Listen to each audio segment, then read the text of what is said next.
بسم الله الرحمن الرحيم الحمد لله رب العالمين الصلاة والسلام على سيد الأنبياء والمرسلين اللهم علمنا ما ينفعنا وانفعنا بما تعلمنا وزدنا بفضلك علما وتعليما إنك على كل شيء قدير. So is this forgive me, is this brother Nikki or sister Nikki? Yes, Nikki, sister Nikki. Okay, so you're joining for the first time? Yes, sister Asma recommended that I join. Okay, and if you've never studied fiqh before? Just on my own. Okay, khair, inshallah. Okay, so we're in the middle of a discussion, so just maybe feel free to ask questions, but if things are over your head, just perhaps let me know at the end of the class, inshallah. Uh, Excuse me. So, we finished this excusable filth. So it says, excusable filth, small amounts of blood and pus, we mentioned. Then we say small amounts of blood in an absolute sense, as long as it's not from a dog or a pig. And we said this is in respect to prayer and not respect to water. And we said that a lot of blood from oneself, if you didn't cause it, if it's in a normal place, if it didn't transfer to a total different part of your body, if it's not from an open orifice, then this is excused. A lot is excused. So we said the scenario is that you're praying and someone stabs you in the back and you're bleeding all over yourself. There's no issue of the prayer being broken with najasa. Excuse me. Living things that do not possess flowing blood. So we give so the same thing here. So a dead fly is filth, but a dead fly that falls into a container is does not make it filthy. And we said similarly, for example, filthy hair that falls into a container of water or liquid does not make it filthy. Okay. Um, and it says, excuse me.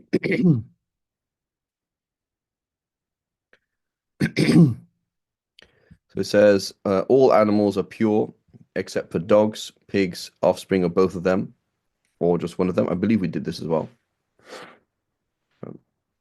So a dog itself is filth. And so we said this is through an analogy. So the Prophet ﷺ said, when a dog licks from the utensil of one of you, then wash it 7 times, one time with earth. So the analogy is, well, we say, why did the Prophet ﷺ tell us to wash the container? You say, because it's filthy. Okay, why is it filthy? Because a dog licked from it. So what is it specific about the dog? Is it the tongue? Is it the saliva? Right? And so the Shafi'is, we say, it is the dog. It tells us that means that Allah is telling us that the dog itself, in its while alive, is filthy. Similarly, a living pig is filthy. So you prayed with a piglet sitting on your lap. Prayer does not count. Or the offspring of both of them or one of them. I'm pretty sure we did this, Badr. Can you remember the discussion here? Yeah, I do. And we did. I do remember doing this. And I think also remember the next section there where you were talking about the fish, like the exceptions. Okay. So I don't remember going on to all of these things, but let's go back. So what is happening here? Oh, you were talking about filth, and you mentioned 10 types of filth. Okay. Yeah. What about this specific issue here when it says the offspring of both of them or one of them with a pure animal? You did not talk about that in the last class. Okay. I don't believe you did, no. Maybe you mentioned it somewhere else. So Yeah. so initially, if we go back in time, so this book is written, I believe, in the 6th century or the 7th century, maybe before that. You go back further in time, and you're going to see, for example, people like Ibn al-Qas in the 4th century, student of Imam Nasa'i, sorry, I believe not I believe Ibn Qas mentions it. He's in the 4th century, and people like him. He's not the student of Imam Nasa'i, and Ibn Haddad is the student of Ibn Nasa'i. But he's very early, right? He's of that time where the author of the 6 books are just passing away. So at that time, Imam Shafi'i establishes that the dog is filthy. Okay, so what do we infer from that? So you say, well, what if it was a dolph, right? What if it was a half wolf, half dog? So you say, well, the principle is that something that is half this and half that, it takes the worst of the two. So just like you can't eat a mule because it's half donkey, half horse, and you can't eat a donkey, so therefore you cannot eat a mule. Similarly, a half dog, half wolf would also be filthy, right? So white fang is also, right, filthy. But you would imagine that it would give a practical, realistic something, right? As far as I know, there's no animal that a pig can mate with. So it's not useful practically to say the offspring of both of them. It's useful to say the offspring of a half dog, half wolf. That would make sense. That's a useful thing because it's practical. But why are we saying like excuse me, half dog, half pig, half something else, or half dog, half something else? What else could a dog mate with? I don't know. I don't think you could mate with a fox, as far as I know. Excuse me. So, why are we seeing this very technical but impractical statement? Because fiqh originally started as only practical scenarios, and then bit by bit it deals with things that are theoretical. Why? Because life develops too fast in order to find things. So we get things that are more accurate. It is more accurate, more comprehensive, more systematic if we say the offspring of both of them, right? So maybe, for example, half dog, half pig, which wouldn't happen, but in theory, or half dog, half something else, half pig, half something else, right? And so it becomes more systematic and more of a concept as opposed to an actual practical thing. And so this is a problem in fiqh, that it can become hypothetical and silly, but is also an indication of development of fiqh is that it becomes more abstract and more universal, right? So Imam Shafi, for example, he said, what is the legal reason that when we exchange gold for silver or silver for gold, why is it that has to be done immediately, right? What is it about it? It is because they are currencies, right? So we say, well, Imam Shafi, what other currencies are there in a world which only knows gold and silver, right, as currencies? What other currencies are there? How can you say that's the abstract concept? So he gave an abstract concept, but then that can help us apply to anything that's a currency. So it might seem theoretical at one point, but that more abstract and more systematic way of thinking helps fiqh in the long term. But it does create in the short term weird, pointless, theoretical, almost pedantic discussions, right? Go ahead, Sis Nikki. Oh, sorry, I wasn't in the discussion from the beginning, but even now there is a genetically modified offspring of animals that don't normally mate in the wild. So it's very interesting that it would be theoretical like this, but we are seeing it in practice even now. And so one question like that was discussed, I think 300 or 400 years ago, was what if about an abortion, right? What if a child was aborted and then theoretically the child was aborted and then the child was inserted into another woman and then the other woman gave birth to the child? Who is the mother? Right? So that was a theoretical, silly discussion at the time, which was just playing with these abstract concepts. But then today, surrogate motherhood is something that's real. right? It's a real thing. And so often they have these discussions. It seems silly at the time, or it seems weird. So I remember when my friend, he was teaching a class in fiqh, and the class in fiqh mentioned something really disgusting and weird, is what if somebody slept with a corpse? Do they have to make ghusl? Right? And so there was a sister in the class, and she's like, "This is disgusting. Why on earth are we talking about it? That would never happen, number one. And then if somebody did that, the last thing they're going to be interested in is wondering whether they have to, wondering why or not they'd have to make ghusl. I mean, it's just weird. It's just disgusting. Like, why can't we just, like, it's just almost not even Islamic. It just puts you off, right? And so the sister was just, she left the class. She's like, I can't be in this class. This is strange, right? Um, but in reality, I mean, things happen. So what is the concept?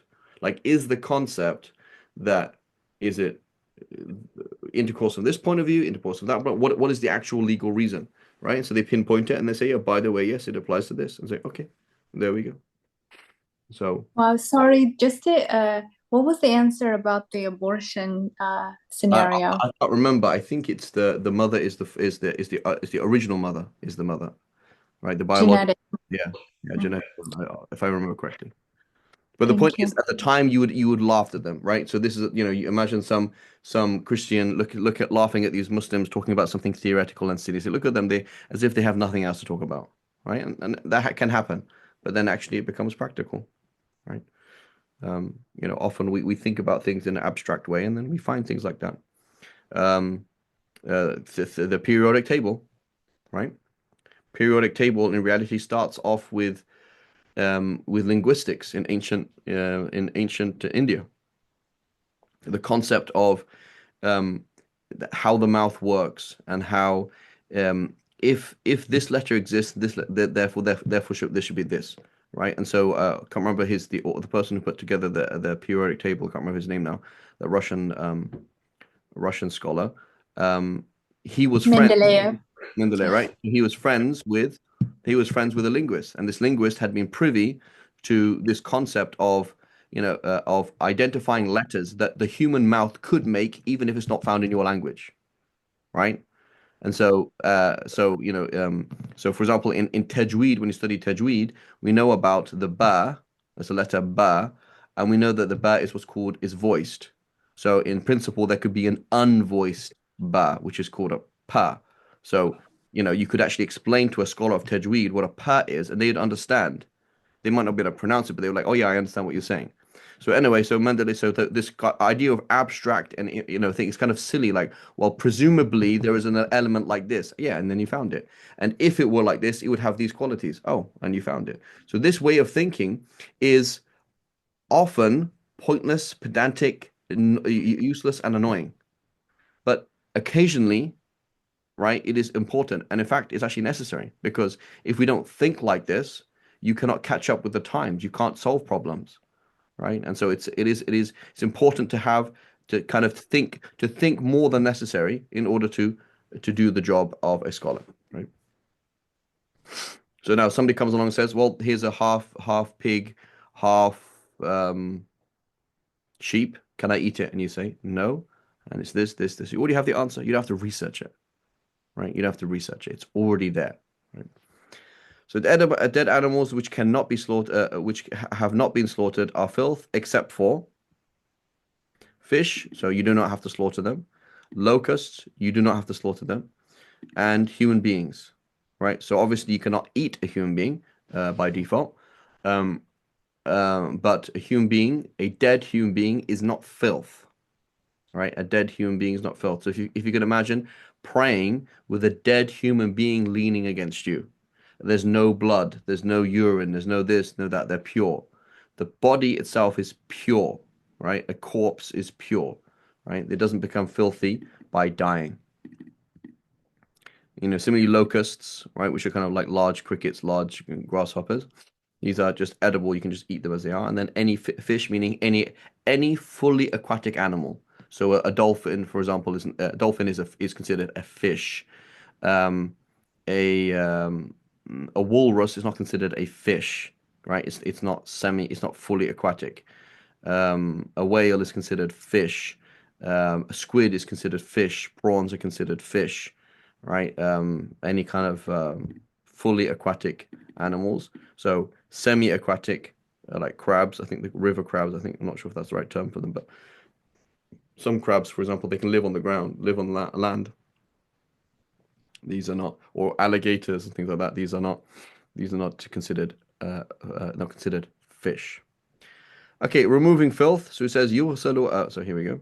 So it says containers which in which dogs or pigs have lapped are washed 7 times. One of the washings must include dirt, i.e., earth. I'm almost certain we did this, but it's okay. I guess we can do it at the same time. So earth. So it's very simple. You just get some earth. Here's a plant pot. Get some earth. Put it on the area that's there, or mix it up into a little cup. Pour it over once, and then pour that area. The area, for example, the dog licked your hand. Put it under the tap. 1, 2, 3, 4, 5, 6, 7. Done. Takes 10 seconds. It's not an issue. The Shafi school, the relied upon position in the Shafi school is what is that the Prophet used the word turab, right? Earth, and that is all you can use. That is the default, right? However, many Shafis have held the position that you can use any other detergent. Any other detergent may be used. And this is the position of the Hanbalis as well. So here you have some clothes, you put it in the dishwasher, in the washing machine. It goes around, as long as it's washed 7 times, it's fine, right? You use any kind of detergent, it doesn't matter. So this is something that should be followed with people who are, for example, they live with non-Muslims or something like that. It can become very difficult and very off-putting when you keep bringing earth into the house and doing funny things like that. Furthermore, with pork, right, pig filth, the Imam Nawawi's position and the position of many Shafis is that you don't have to wash it 7 times at all. So again, you live with non-Muslims. You go to a restaurant. What's the default? Is that they wash things. So what's the chances of the spoon that you're eating from right now? What is the chances of it touching pork and not being washed at least once with soap, right? So it's not a we should be careful, but we shouldn't go to overkill. The default is everything is pure until you know otherwise. Even if it's very likely that it's been touched by pork or very likely it's been touched by a pig, if you move into a house, do I have to wash they had a dog in this house? Does that mean the dog licked every single wall? Does that mean the dog urinated on every single carpet? No. So you do not need to remove the carpet, nor do you need to do anything. The default is the house is pure. If there's a smell of dog, maybe there's just a smell of dog. It doesn't mean that it's actually, it doesn't mean that every single thing has been touched by a dog.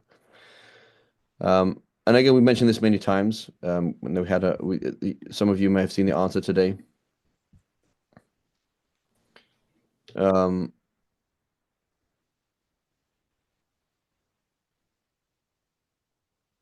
um,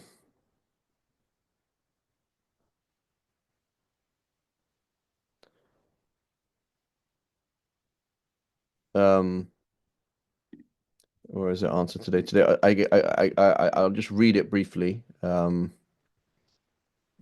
was talking about homosexuality, but it applies to this as well.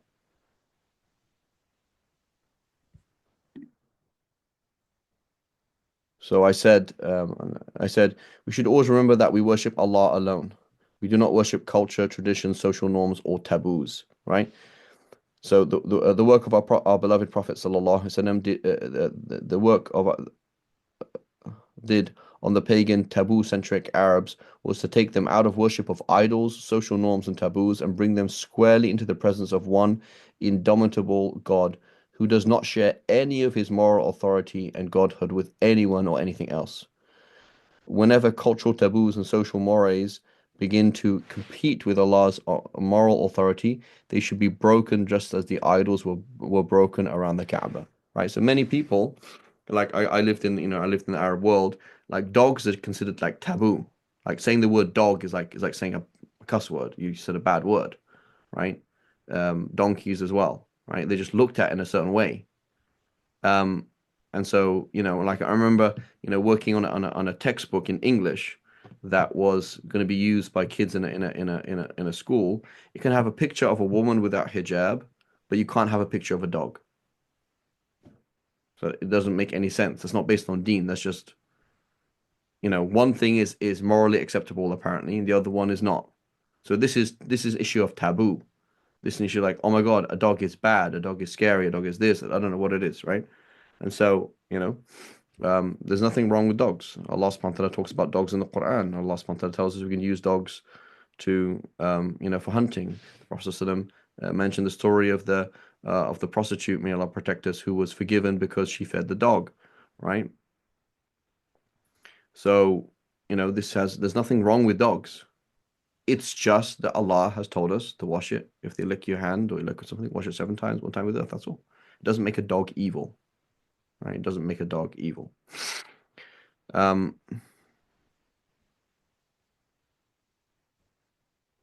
So, we shouldn't, it's important that we do things for the sake of Allah, not because we're paranoid about it, right? Or it makes you feel this way, it makes you feel that way. Just like, that's irrelevant.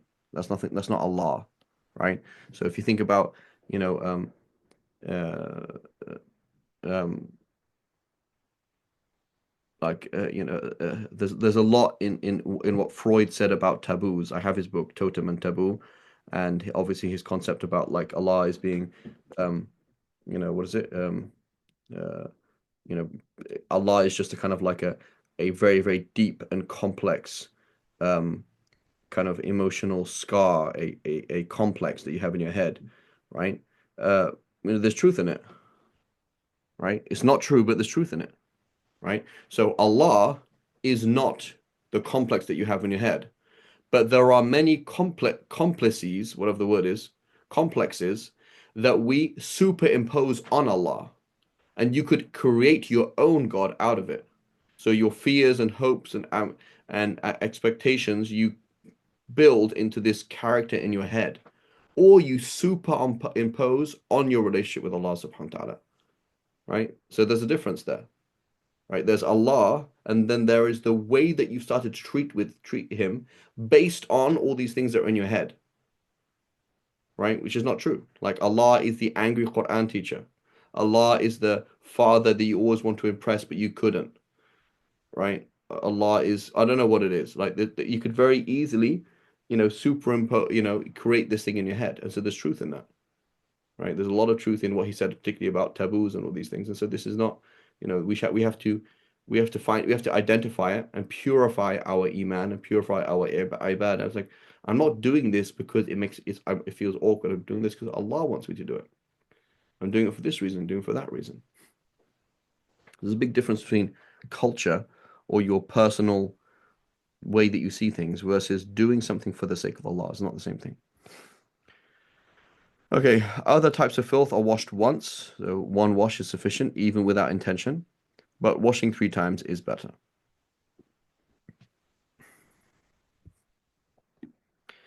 Okay, and then it says vinegar. So vinegar is an example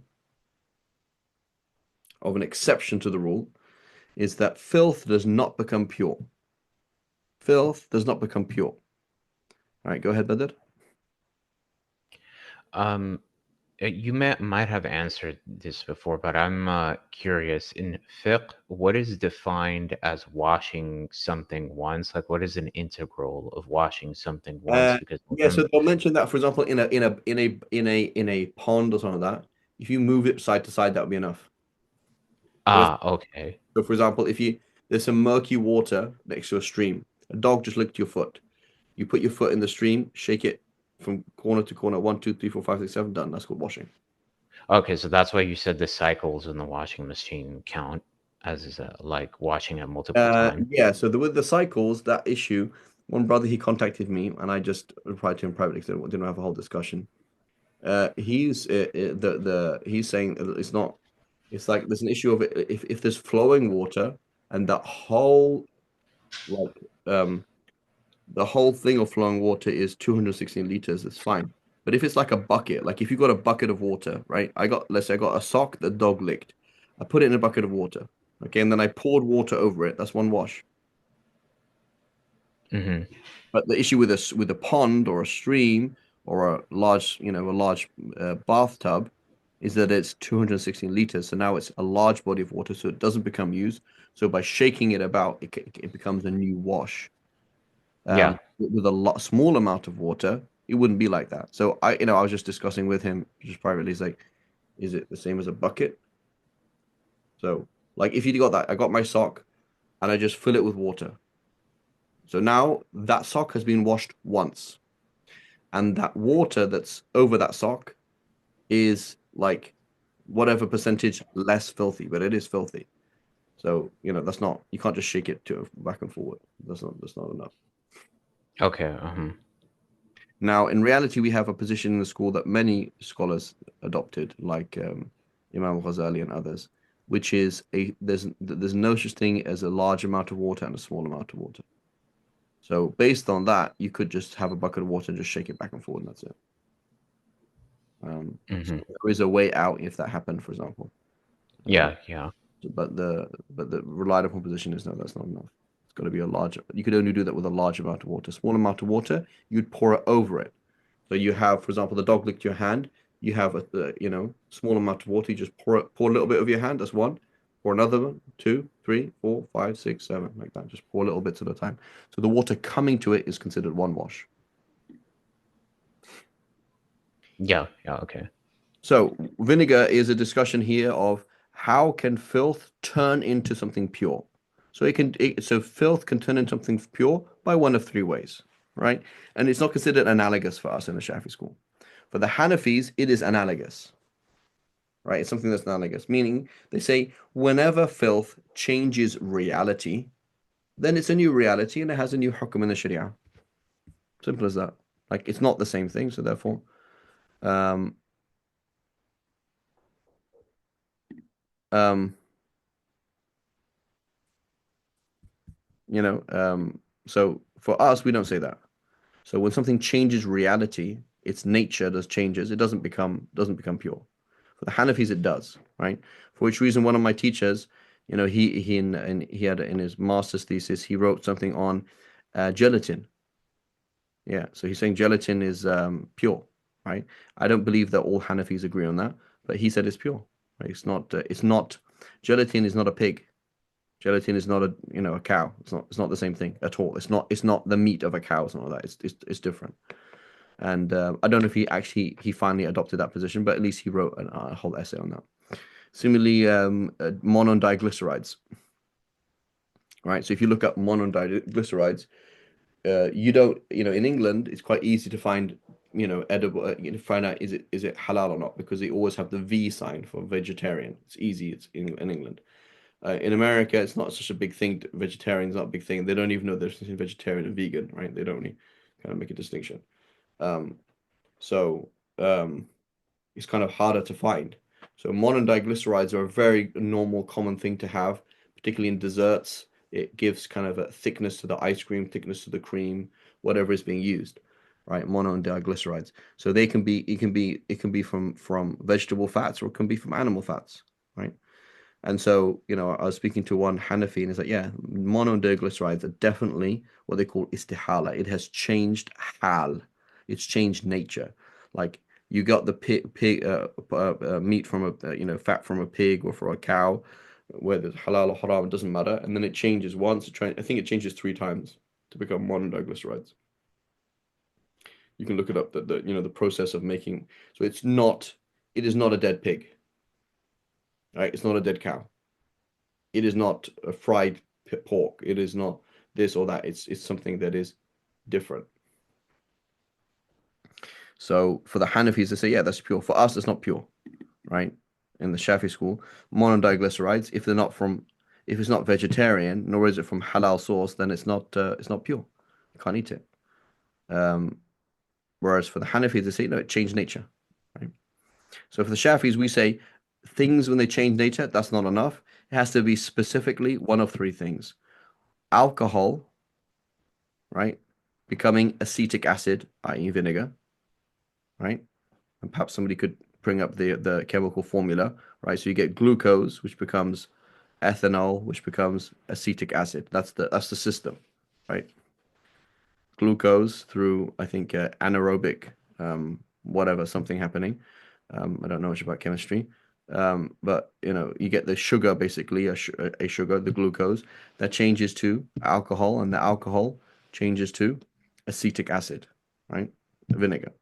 So you have cider vinegar, white wine vinegar, red wine vinegar, whatever vinegar it is, okay? So that change, that's one thing. Then that's not analogous in the Shafi school. And then we have leather, the skin of a dead animal becoming leather. So that's another one. It's another exception. So you got a dead cow that was not Islamically slaughtered. You skinned the cow, you tanned it. So leather is now pure. Do I need to find out whether the cow was slaughtered or not? No, I do not have to do that. Just the fact that it was, just the fact that it was, what's it called? It was tanned. That's what I need to know. Right? As long as it's not dog or pig skin, then that's fine. That's number two. And then number three, masara hayawanan, that which turns into new life. So you have a dead pig, and then you have a fly that lands on the pig, lays its eggs. The eggs are hatched, or whatever it's called, and then the larvae eat the pig, and then the larvae becomes a fly, and the fly is now landing on your nose right now. So that fly is made out of the dead pig. Is the fly pure? Yes, it is pure. Right? It's pure. A shark, for example, that ate a seal, right? Can you eat the shark that ate the seal? Yes, you can eat the shark that ate the seal, even though a dead seal is najas, right? And so anything that becomes life, dung, right? Dung that becomes a tree, and now there's fruit in your hand. Where did that apple come from? From this dung, right? It's pure. Go ahead, Sister Nikki. I'm sorry, just gonna ask, did you say the first one, if the chemical composition changes, it can be pure? In the Shafi school, no. So, so, so when we say, for example, if you look at modern diglycerides as an example, if you look at like what's happening, there's a chemical change, right? Mhm. That doesn't mean anything for us. If you can imagine, Okay. for example, if you got urine, okay, forgive the example, you got urine, and you took the urea out of the urine, and then you took the ammonium out of the urea, and then you had some ammonium crystals. I don't know what ammonium looks like in, whatever. I don't know nothing about chemistry. So I'm like, oh, here is ammonium. So yeah, but where did it come from? It came from urine. So therefore it's najis. So the fact that it's a Mhm. different total thing, that's not relevant to us, right? That doesn't mean anything to us. But Uh, what about if it goes the other direction? Like if you have fruit juice that changes the chemical composition, there's a little bit of alkalizing in there, yeah, so but fruit juice always has alcohol in it, right? It has like somewhere between like I think like zero point 0.1 to something like 0 point even to up to zero point 0.5, right? So Mhm. but that's basic. So um in the Shafi school, we would say that's just overlooked. We just consider that overlooked because that's unavoidable, right? Similarly in bread, right? You get alcohol in the process of making bread, in yogurt as well. Uh, so that's just considered overlooked, right? Makes sense. Thank you. Okay. So in the Shafi school, then we have specifically three things, right? And so leather, it's not just any kind of leather. There are certain conditions. We did that before. And then we said something that turns into new life, right? That's quite simple.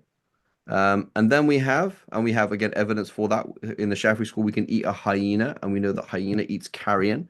We can eat foxes, even though we know foxes eat dead animals, right? Um, uh, it's so therefore, the fox that ate the rabbit, or ate the vole, or ate the whatever Jeroboa, or the desert fox, whatever it is. This is something that is it ate najasa, so therefore, but the najasa became something pure, and that's now edible. Right? So if you want a pet dog, get a pet fox. I don't know how amazing. I don't know how they work out as a pet foxes, but um, A fox is so a dog is a dog, and it's najas.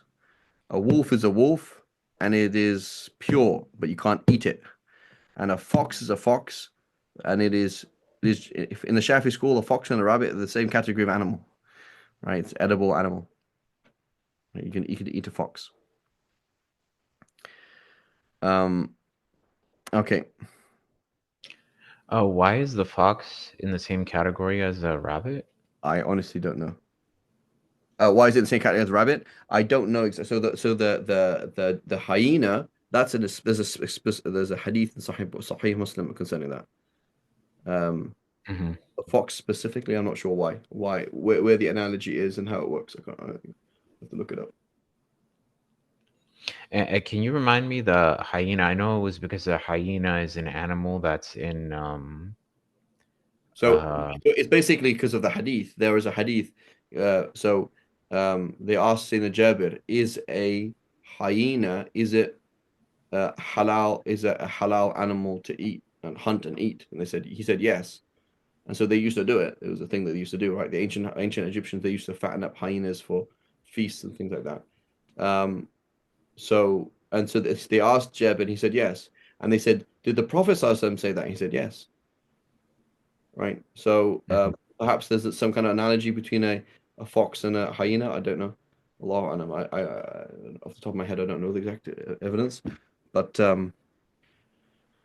but the point is a fox is um, if you want to have a pet fox in your house, totally fine. Um, I think even hyenas. The problem with hyenas is they just stink. Um, they can be trained like dogs can be trained. Hyenas. Um, Okay.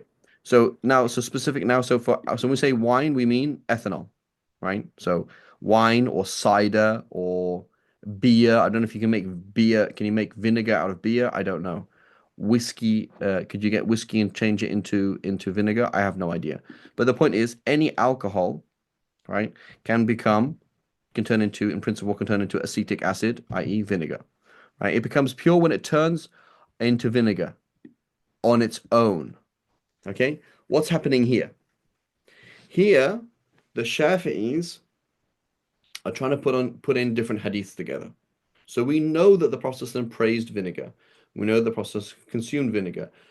But at the same time, there are various hadiths and various from the fatwa of the Sahaba and Tabi'een that forbid us from making vinegar. Okay, once there was a Sahabi and he said, Ya Rasulullah, I'm looking after these orphans and they inherited some wine from their parents. Can I make vinegar out of this wine? And the Prophet said, no, can't do it. So we have a problem. Vinegar is halal, but you can't make vinegar.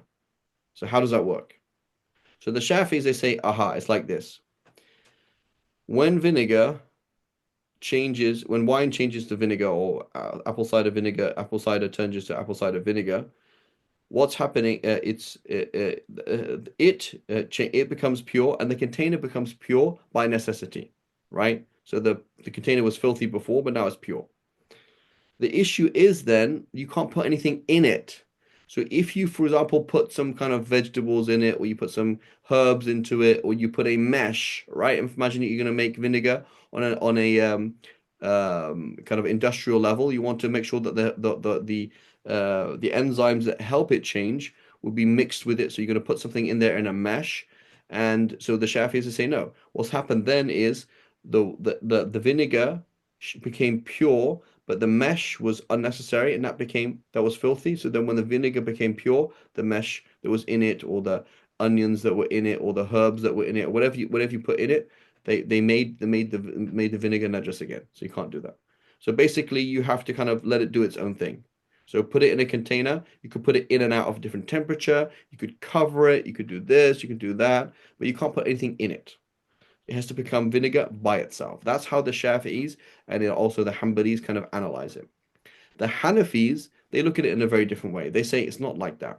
And this is a kind of methodological difference with the Hanafis and the Shafi'is.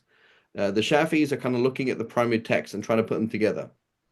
Whereas the Hanafis, often what they're trying to do is looking at how a number of the fuqaha, not all, but a number of the fuqaha of the Sahaba and Tabi'in looked at things, and they look at it through that thing. So their analysis is, originally, you couldn't make vinegar. Why? Because people were still drinking alcohol. Then when that was established that okay, you can't drink alcohol, it's clear now. Thereafter, the rules about vinegar changed, and now it's totally fine to make vinegar however you want. Because after all, as long as it changes its state, it is now pure. It doesn't matter what happens. And so what happens with the Hanafi approach is you kind of have to create a narrative, or you have to look at a certain lens. The Shafis, they just put everything together, right? We kind of looks at it almost like on the same level. Okay, there's this hadith, how do we put them together? Whereas for the Hanafis, they're often going to quote unquote ignore certain hadiths in light, particularly of the fiqh of certain Sahaba or certain Tabi'een. Right? And so we will see that again and again. People often don't understand the Hanafis or the Malikis because they don't look at the fiqh of the Salaf. Right? And I'm not talking about all of the Salaf, I'm talking about certain Salaf. Right? Often the times it's going to be the case that that there's key things that certain Sahaba, certain Tabi'een said, and that's the Hanafi school or that's the Maliki school. But because they're not looking at that, they're only looking at the Hadith or only the Quran. They don't understand what the Hanafis are doing. Right.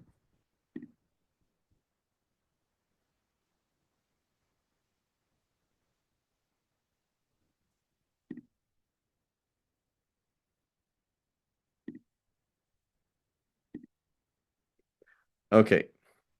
So basically, in the Shafi school, you have to have, and so you can buy this in Saudi. I don't know if it still exists in Saudi. In Saudi, because they're usually Hanbalis, you have halal vinegar, right? Whereas, practically speaking, I don't make an issue with vinegar. I don't know anybody who does that. Right? I don't know anybody who is strict about vinegar. I've never seen any Shafi that does that.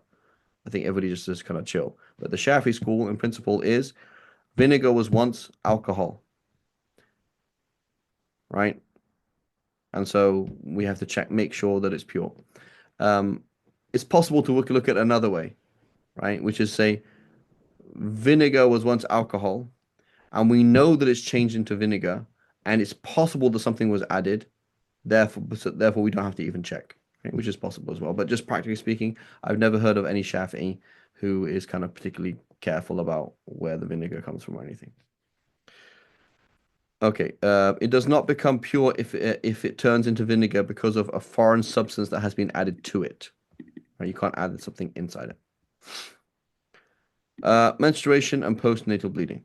So the Shafi school, when it comes to to menstruation and these things, is, as we'll see, is based on science, basically.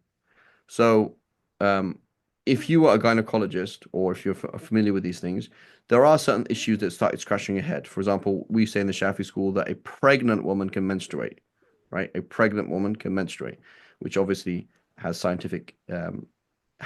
scientific issues. However, the basic structure of menstruation and in the Shafi school is basically scientific, meaning it's not really based on any particular hadith. There are some hadiths, but it's based on science. Now, why is that the case?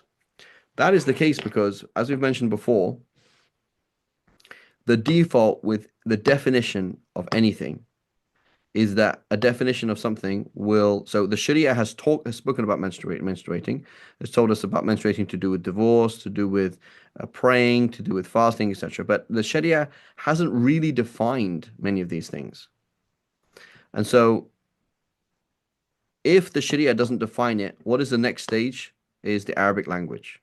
So we look in the Arabic dictionary and say, what is the definition of menstruation? And we don't really have a definition of menstruation in terms of when it can happen, how long, etc. So if the Sharia itself, revelation itself, does not give a definition, and the Arabic language does not give us a definition, then the third stop is urf and aada, norms, i.e., science in this case, right? Science. So scientifically, what is menstruation? So that's basically how Imam Shafi looked at it. So Imam Shafi said, for example, he said the youngest you can be when you menstruate is nine lunar years, right? How do you know that? Where's the hadith that says, well, that's what we've heard. He said, I've never heard of any woman who's ever had who's had a period before the age of 9 lunar years, right? Which is basically what confirms. I'm at Wikipedia maybe 6 months ago. They said like 8.5, right? Which is basically 9 lunar years, right? A bit. So it's 9 years minus 90 days, which is right. 90 days, which is 8 and 9 months. Right? It's a bit less than that in reality. Um, so he said, he said I was a governor in Sana'a in Yemen, and I met a 20-year-old grandmother. So I met a 20-year-old grandmother. Well, how is that possible? How could she be a 20-year-old grandmother?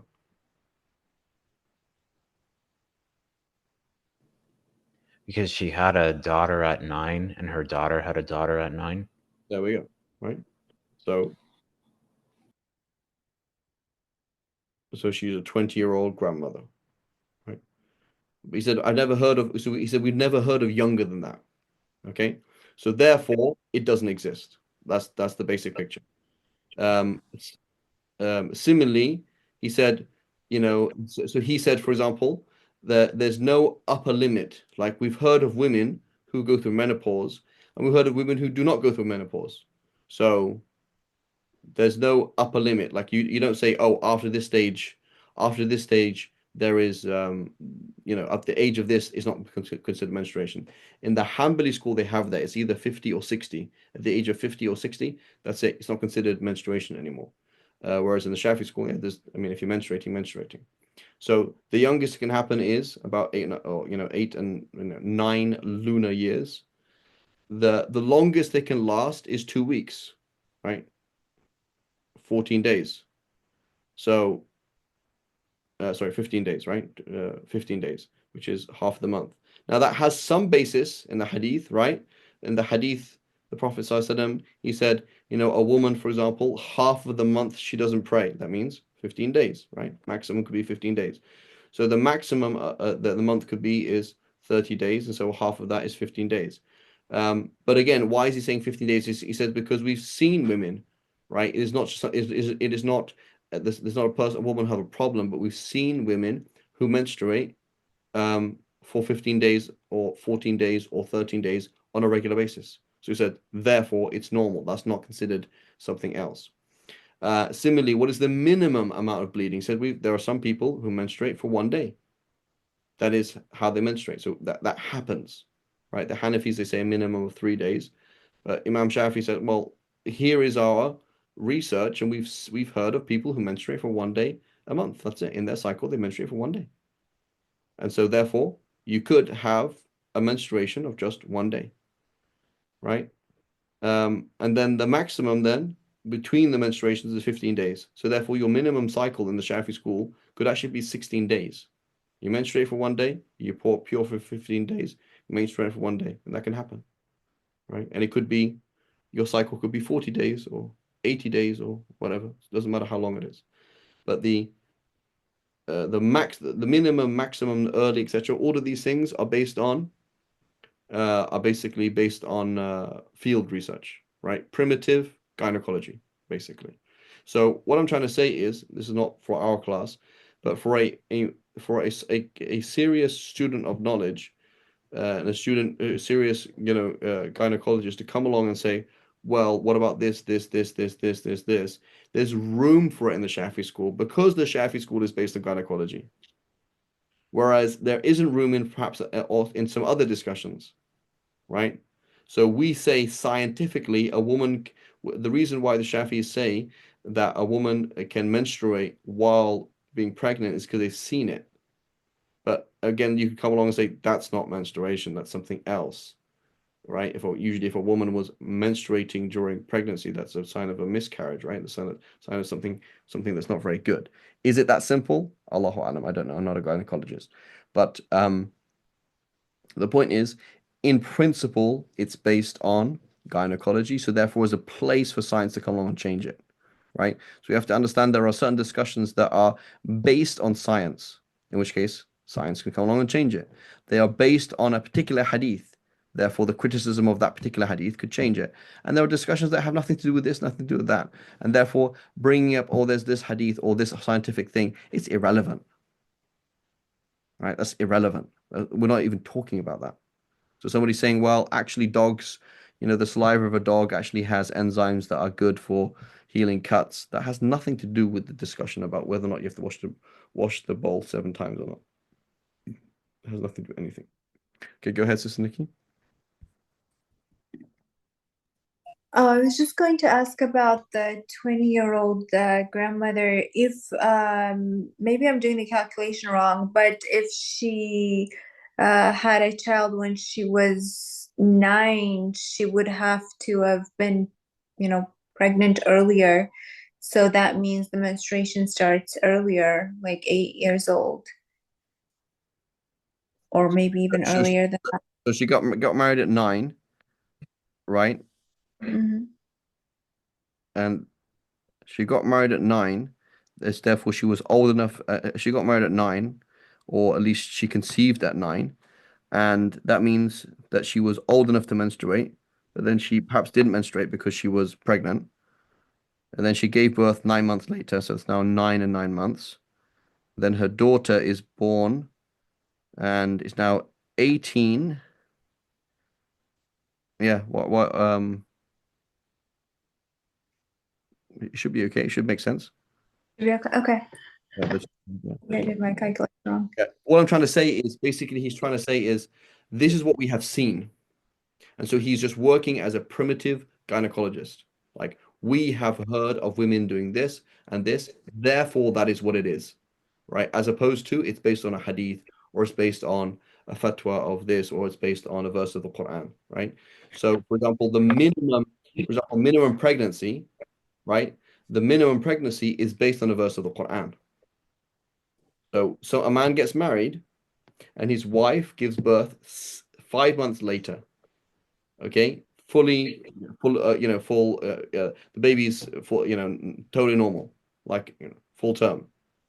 So now this man, he has a right to go to court and say, it's not my child. Whereas he can't do that if it's 6 months. He's not allowed to. He says that's impossible. How is it the baby is 6 months old, you born, 3 months premature, and how is it full term? How is it possible? Obviously, this is not my son, right? We got married, my wife immediately conceived, and how is this child like this, right? So, so that's based on the Quran. There's this one ayah here and one ayah here. We put it together and say that's what it is. If it's less than 6 months, it's like this. If it's more, like that's defined, revelation, right? And you can't come along and argue it. Whereas other things, if it's based on science, then we can argue it, right? If So somebody, for Shafi'i school, I just want to give another example. The early Shafis, for example, they said that smoking is kind of like inappropriate, and it's because it smells and it doesn't look nice, etc. Right? So inappropriate. Okay, why did you change it to say now it's haram? Oh, because of the science, right? They didn't know that it killed you. Now they know that it kills you. Okay, not a problem. So it's based on the science. Maybe they realize in the future that's actually good for you, in which case it becomes sunnah. So, well, how can you change from inappropriate to sinful to sunnah? It's like, well, because it's based on science, it can change with the science. Whereas something that is not based on the science cannot change with the science. Okay, go ahead, Sis Nikki. oh, so that actually answered part of my question. So, anything even outside of gynecology and science can come and change the law, the fiqh, Law, and if it is based on science, right? anything if Yeah. So based on science. if it is if that's a religious thing that's based on science, like I'll give you another example.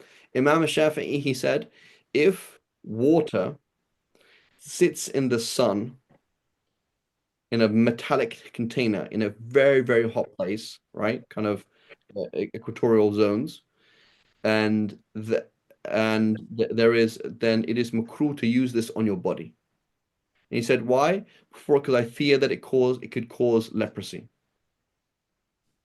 Okay, so then the Shafi'is said, okay, fine.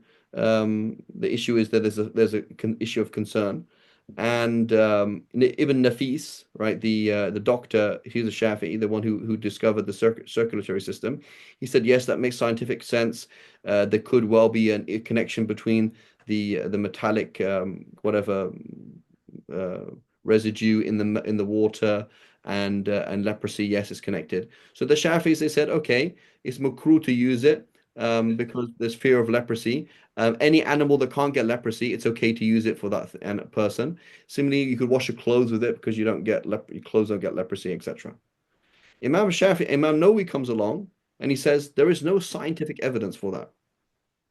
So your argument is for scientific reasons, there is a health concern in using this water. So therefore, it's better not to use it. It is makruh to use it. Imam Nawawi, later on, he says, there's no scientific evidence for that. So therefore, it is not makruh, right? So Well, does that apply? Oh, sorry, go ahead. the argument that Imam Nawawi is having with Imam Shafi'i is based on the logic. The logic is based on science, so therefore he's challenging him on science. But the problem is, there's some modernist or someone say, "Oh, that makes no sense," right? It's like, well, I mean, if it's based on science and it makes no scientific sense, that's fine. If it's based on math and it makes no mathematic, but if it's not based on science, not based on math, not based on anything, it's based on revelation, then it's you versus Allah, which is not acceptable, right? Shaitan's argument was great, right? What the fire is better than clay, so but we know what happened to him. And so, but if the but if this if the if there is a discussion that revolves around science, right, then it can change with science. Does that make sense?